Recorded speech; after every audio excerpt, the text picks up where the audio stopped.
ناظرین اکرام، پرانے دور میں انتہائی سفاک اور ظالم قسم کے بادشاہ ہوا کرتے تھے، اور وہ اپنی جو ان کے دماغ میں جو بھی بات آتی تھی اس کو پورا کرنے کے لیے وہ عوام پہ ظلم کرتے تھے اور اپنی بادشاہت قائم کرنے کے لیے۔ بنی اسرائیل کے دور میں ایک بڑا ظالم بادشاہ تھا، وہ لوگوں کو خنزیر کھلاتا تھا تاکہ لوگ اس سے ڈرتے رہیں اور وہ کہیں کہ یہ بادشاہ کی جو بات نہیں مانتا وہ اس کو قتل کر دیتا ہے۔ اس نے بہت سارے لوگوں کو اس طرح خنزیر بھی کھلایا، بہت سارے لوگوں کو قتل بھی کیا۔ اس کے دور میں ایک انتہائی زاہد عابد ایک بزرگ تھے۔ اس کو کسی نے بتایا کہ یہ بزرگ اللہ کے بڑے ولی ہیں، تم ان کو بھی خنزیر کھلاؤ۔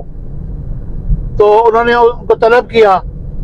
اتنے میں اس کا ایک سپاہی تھا جو ان کا پیروکار تھا، اس نے کہا کہ یہ تو اب آپ کو نہیں چھوڑے گا، آپ مجھے ایک بکری لا دیں، میں بکری کو ذبح کر کے وہ گوشت اپنے پاس رکھ لوں گا، اور جب وہ کہے گا تو آپ کو میں وہی بکری کا گوشت پیش کروں گا، آپ کھا لیجئے گا، اور پھر آپ اس کی بات بھی پوری ہو جائے گی اور آپ بھی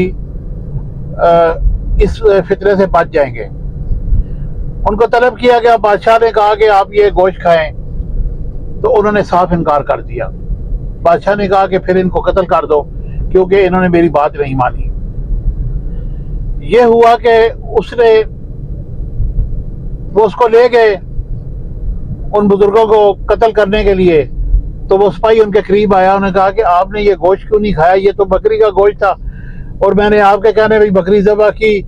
انہوں نے کہا کہ میں کھا تو لیتا لیکن میرے بعد لوگ فتنہ میں مبتلا ہو جاتے اور لوگ کہتے کہ فتنہ اس نے گوشت کھا لیا تھا لہٰذا ہم بھی کھائیں گے، کسی کو کیا پتا کہ یہ بکری کا گوشت ہے یا خنزیر کا گوشت ہے۔ اس لیے ہمیشہ اپنی عزت کو برقرار رکھنے کے لیے اور لوگوں کو راہ راست پہ لانے کے لیے جھوٹ سے کبھی بھی کام نہیں لینا چاہیے، ہمیشہ سچائی اختیار کریں۔ اور انہوں نے کہا کہ میں یہ نہیں چاہتا کہ لوگ اس جلاد سے ڈریں، بلکہ میں یہ چاہتا ہوں کہ لوگ راہ راست پہ رہیں اور کبھی بھی اس طرح نہ کریں کہ وہ ان کی ہر غلط بات کو مانیں۔